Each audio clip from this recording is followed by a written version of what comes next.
Hi, my Cancer and Cancer Rising friends. Sandra from ForYourChi.com here today to do your monthly tarot and oracle card reading, houses 1 through 6 for March 2022. Thank you so much for being here with me.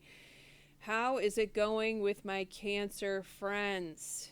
This is a giant month for you, action-packed. This is the biggest news that in any reading that I've done so far in March, but it might be so far this year, actually. Well, we start out the month, beginning of March, with you feeling exhausted. You're working too hard. You're trying to do too much, and you're getting back very little. However, it is not time to quit because Freya is here to talk about bold moves. But she's also here to, and this card has come out so many times in these readings in March, and it even came out in the weekly reading that I did for this week of February 21st as I record this. It talks about inserting yourself in new places and meeting new people. This is going to be important for a lot of people, but especially you, and especially in the first week of March, okay? Now, your second house, I love it. Your money, your stuff, big news. Heart chakra. What does this mean?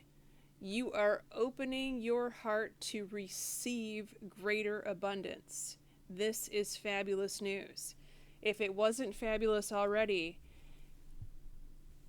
it's 100 times fabulous with Lakshmi in your second house, who talks about stop worrying. She's got her hand out. Stop worrying.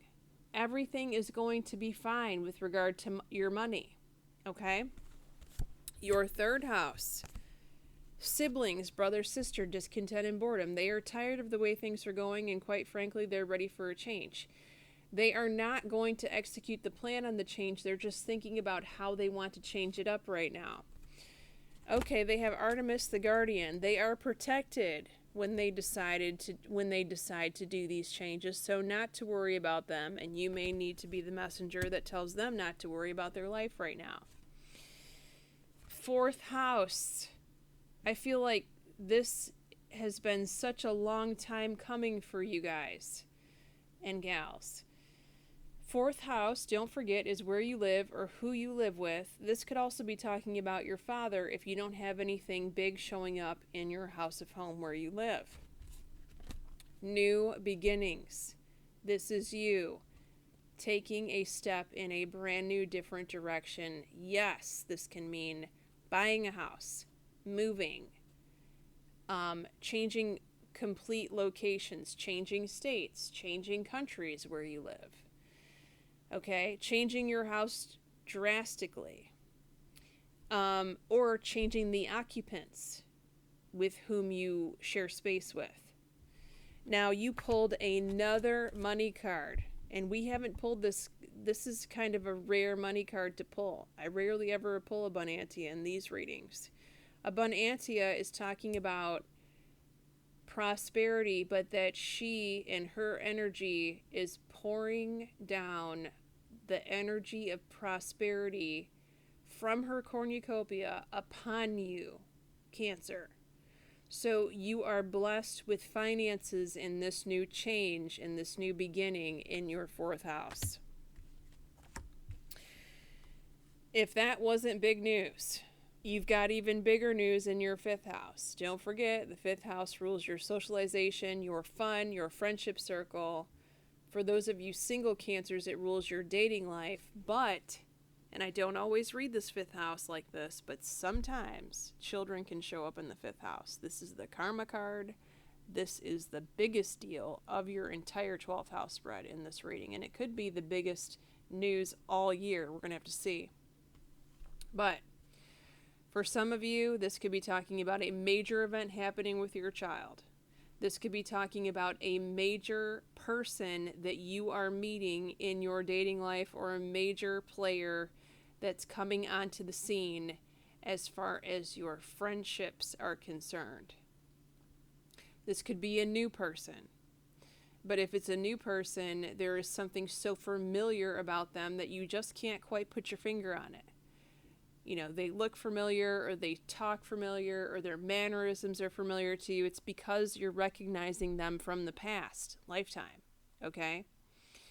Now, Ice Holt is here to talk about, this is a past lifetime card for me too in this deck. So with Ice Holt and the Karma card combined in this house, it's like, whoa. Whatever's happening in the 5th house is major, and this can be shocking. But in a good way. I feel like for the majority of you, it's good.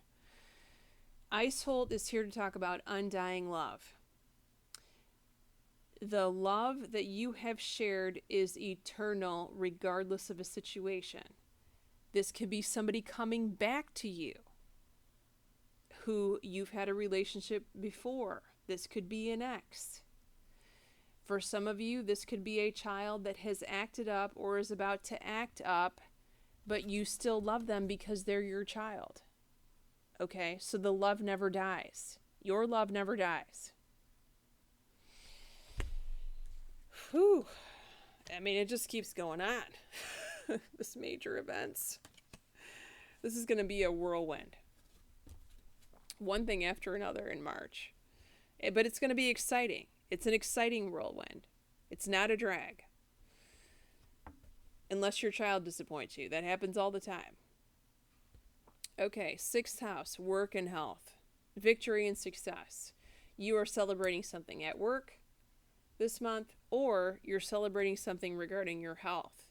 Now, Matt is here to talk about fairness and equality, and if you have been wronged at work, or you have been wronged in your health, I don't want to say profession, but your health situation, then it will be reconciled. There is a favorable decision that will be made in your favor. And this is good news, okay? Now, we have major events coming up in your 7th house of relationship.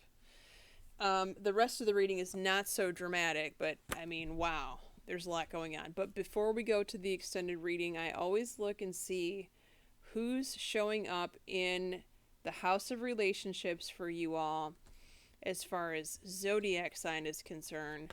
We have the Hermit, which is a Virgo. Remember, this is your 7th house. People around you, or people trying to date you or get to you. The Death card, which indicates a Scorpio. And we've exacerbated that Death card with the 2 of Cups here. That talks about a water sign, Scorpio, Cancer, Pisces. I feel like there's always a water sign lurking for you if you're not together, if you're not already coupled with the water sign. All right, so we're going to take it to the extended. We're going to look at your relationship in depth. We're going to look at your 8th house, which rules Scorpio, taxes, contracts, legal matters, and the source of your significant other's income. I need to fix this microphone. We're going to look at your 9th house, which rules your travel and your school. We're going to look at your 10th house, which rules your career and your mother. We're going to look at your 11th house, which rules your children or your best friend, and the future, which is 3 months from now. Look for it in June. Many blessings to all of you. Thank you.